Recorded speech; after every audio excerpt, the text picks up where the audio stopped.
Podcast do Transporte. Junto com o Diário do Transporte, nós aqui do Podcast do Transporte demos a notícia de que a velocidade média dos ônibus da cidade de São Paulo piorou no ano passado. Criou-se o debate e nós estamos ouvindo várias visões. E esclarecemos que nenhuma delas prevê que os ônibus saiam correndo em disparada, colocando vidas em risco.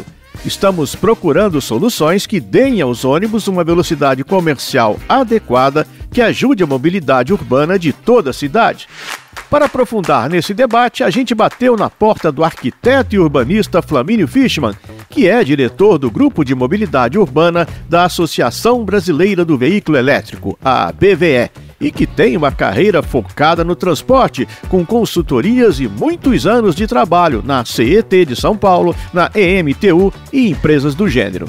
E ele começa falando das faixas exclusivas direto no ponto. O que está faltando aqui é o seguinte, a gente tem uma política eficiente de desempenho do sistema de transporte. Ou seja, nas faixas exclusivas, a gente tem que ser um pouco mais criterioso, um pouco mais técnico na seleção dessas vias. Não adianta a gente simplesmente colocar faixa exclusiva e colocar radar. E seguimos na nossa caçada por uma velocidade comercial adequada para os ônibus na cidade de São Paulo. Agora, a análise do Flamínio Fischmann recai sobre os acanhados corredores exclusivos presentes na capital paulista. A gente tem uma extensão muito pequena, muito modesta, para uma metrópole que é o município de São Paulo. A região metropolitana é uma Portugal, Holanda, é um país tanto em termos de população quanto em termos de infraestrutura, PIB e todas as necessidades desses países, que inclusive relacionados à mobilidade.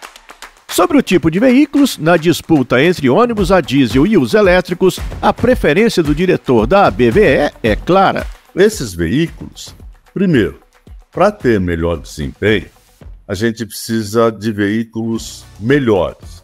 Não tem mais cabimento hoje a gente pensar numa frota que a gente tinha há 40, 50 anos atrás em cima de chassi de caminhão. A gente tem condições de ter veículos mais confortáveis, mais seguros, com sistema de frenagem e de aceleração melhor. E tem o piso mais compatível com o ambiente urbano e que contempla as restrições dos usuários. Então isso serve para as linhas normais.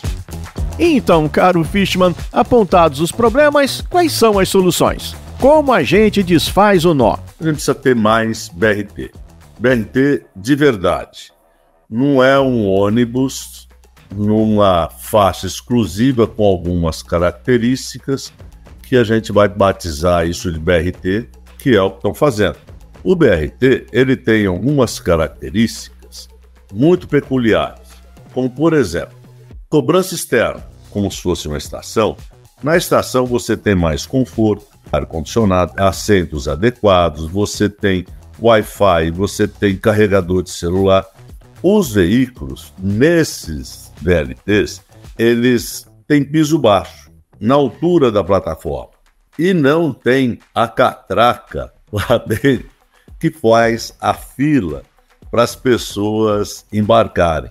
Isso muda muito. Você ganha no tempo de embarque e desembarque, e os veículos mais modernos que têm aceleração e desaceleração mais rápidos e mais seguros, com uma tecnologia mais adequada. Depois, tem que ter um sistema de gestão, como tem o centro de controle do metrô, o centro de controle da CPTM. Você tem um monitoramento permanente. É isso, não é só implantar. Tem que monitorar, fiscalizar, gerenciar a operação. E o especialista Flamínio Fischmann segue adiante com o raciocínio. Depois, a gente precisa ter duas coisas. Uma é a capacidade operacional do sistema que compete à empresa. Os veículos de boa qualidade, a quantidade no nível de serviço satisfatório aos usuários.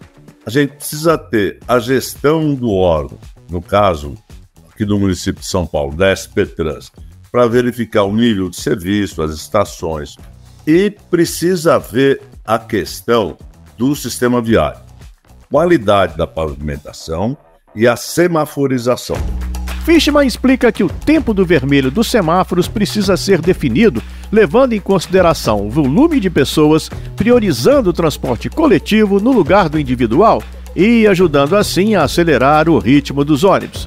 E o especialista ainda aponta outra vantagem do BRT Raiz, a possibilidade de se ter 3 tipos de linhas. As linhas que param em todas as estações, as linhas semi-expressas, que param em algumas estações, e as linhas expressas, que só param nos terminais, basicamente, nas pontas. A gente faz pesquisas.